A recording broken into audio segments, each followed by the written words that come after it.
You're probably here because you've got a Border Collie, or you've been subject to a Border Collie chasing your car, or perhaps your collie has chased a car and you want to learn more about this.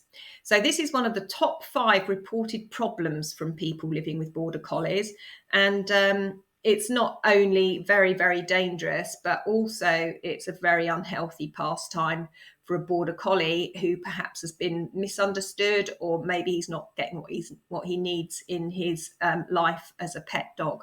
So let's have a little look at some of these slides and video clips and see if we can better understand the behaviour that we're seeing and also help the collie that we have in our home.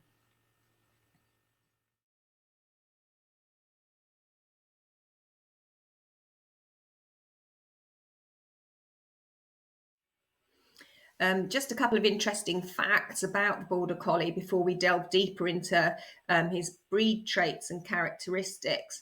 The Border Collie with records show, because obviously they've been monitored in various sports, shows that they can run up to about 30 miles an hour. Well, that's an incredible speed.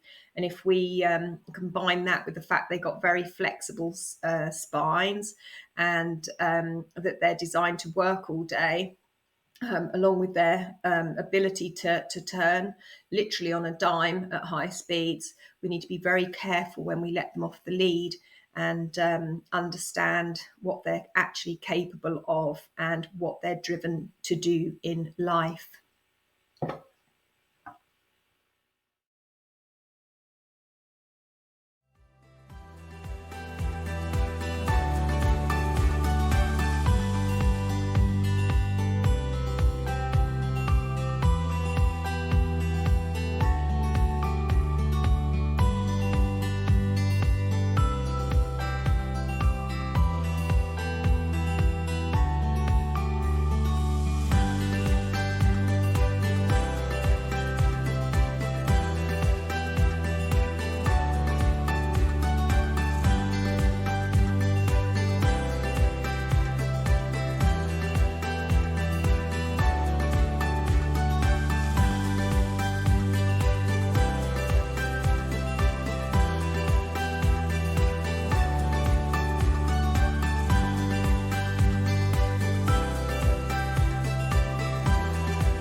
Having a brief look at the orient, eye stalk and chase sequence that the Border Collie has, literally deep down in his natural abilities and innate behaviours.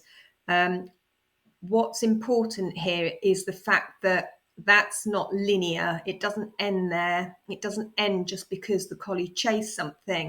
As soon as they have chased, and albeit the word chase, obviously the word describes that the dog runs out and then obviously micromanages anything that's not uniform in the situation. So perhaps a sheep escaping the herd. So the collie will do his best to get that sheep back. He's not directly chasing to catch the sheep. He's chasing it in a circular movement, which will bring the sheep back to the herd. But this sequence of events doesn't end because the dog has chased and brought the sheep back to the herd. The behaviours will start all over again. So he'll check out the herd again, check out and see if there's something not uniform, and then he'll go in again, and then he'll stalk, and then he'll chase. And this is a non-linear pattern. So what we want to think about is that will carry on again and again and again. So it's important to notice this with your own collie. So once if we're going to bring this back to chasing cars, once your dog's chased a car, they'll then look out for the next car, and then they'll go into that crouching mode, and then they will chase the car, and then they'll go again, they'll check out the next car, and then they'll stare at it, And then when it gets close enough, because the collie's reserving his energy, he's going to then chase. So that's the pattern that's going to happen. And there's nothing we can do about that. But what we can do is jump into that cycle, which is flexible in that sense. And then we can put our own take on that behavioural sequence and see if we can alter what the dog is doing. And also we can work from preventative measures as well. So we've got to remember that those four things are going to happen again and again and again. And the collie cannot help it. He will just do that regardless of whether he's in trouble or whether you give him a yank on the lead. Yeah, he's going to do that again and again. All right, so it's up to us to give him something more appropriate to do.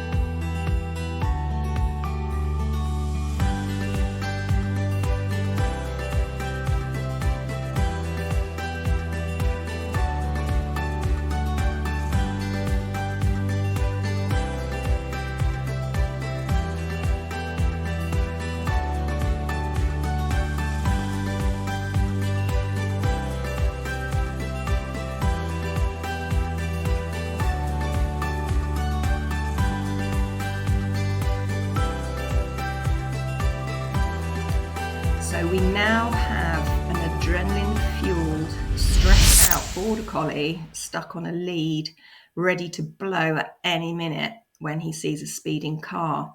So my biggest recommendation, if you have a dog that is displaying any of these behaviours, such as tightening on the lead, or are still lunging and sort of plunging at passing cars, my biggest recommendation is that you literally don't go walking by the side of the road and make sure that you're far enough away before your collie displays any of these behaviours.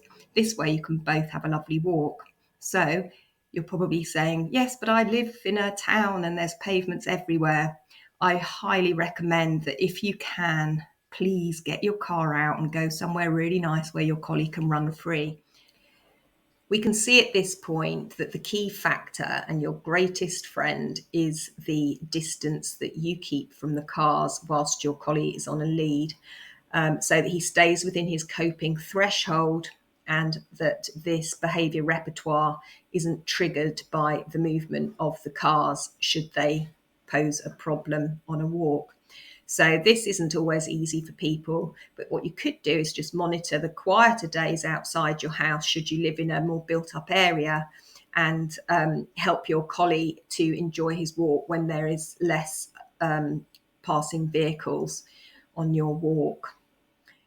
Remember, practice makes perfect. The Border Collie's behaviour repertoire happens a little bit like a reflex action. In other words, there's little thought or no thought required to carry out that behaviour sequence.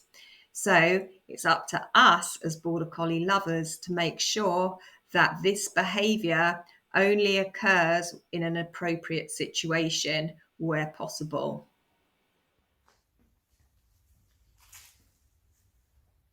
We can see now why the collie might chase cars. So it's naturally in them to notice something in the environment that's moving out of uniform with the rest of the environment, and the chances are the collie is going to engage with that movement. So management, absolutely key. So if your collie does do this, then it's really important that you should be working your collie as far away as you can from the cars and make sure that he's in a place that he can actually cope with that movement. So we've seen from other videos that the little black collie that I've got here, he can cope with the ponies and disengaging from the ponies at about 10 meters. Any closer than that, then he starts engaging in his innate behaviours. So, and he can't help that. I can just about tap into him at 10 meters. So when we're working with him on a lead, hello sweetie, when we're working with him on a lead, he has to be completely relaxed in order to cope with the environment. So because the collies are naturally your wingman, they're naturally your co-pilot out there ready to help you and help the environment to be uniform and everything in place.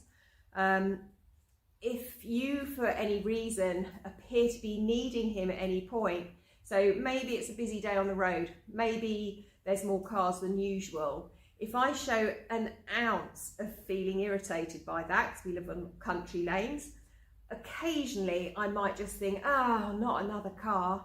He will be tight on his lead, literally in the blink of an eye. So I really have to compose myself when we're out walking together. That's how sensitive they are to your needs as your partner, as your team player. So please do bear that in mind. So you've got management, absolutely key, and also understanding this cycle of events. So if your collie has already kicked into that moment where he engages with a fast object, whether it's a bike or a fast running child or a car, you must recognize that distance and then be walking further away so that your collie has the ability to cope. In other videos, I'm going to be working through a few things that you can teach your collie in order to help him manage this issue. And in the meantime, please keep him safe. If you've enjoyed this video, please give me a thumbs up, and I will do my best to bring you some more collie footage so that you can enjoy watching more collies in action. But thank you very much, and bye for now.